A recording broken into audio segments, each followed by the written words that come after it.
Atvykom vertinti eglės į miestą, kuris kiekvieni metai nustebina. Atvykom į Širvintas. Užpernai, kai vertinau Širvintoje eglę, Mėrė mane net pasiekė Instagrame. Va pernai, kai įvertinau, jau atsekė. Gerbiama Mėrė, jeigu kas, mes viską galim aptarti, išsiaiškinti prie kavos puodelio. Į eglę matosi mažų, va tokių. Mes galim Mėrei Živilei Pinskuvienei paskambinti. Nu, aš Mėrei paskambinsiu. Džiaugiuosi galėdama tave pasveikinti kalėdiniu laikotarpiu.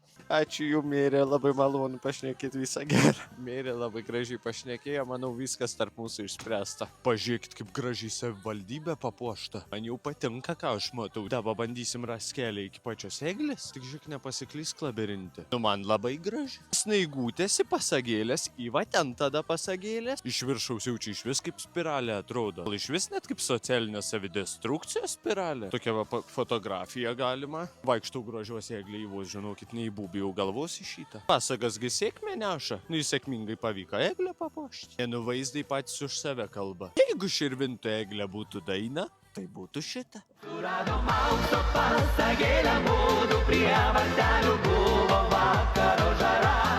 Rašykit komentarus, kaip jums Širvinto eglė. Arrivederci.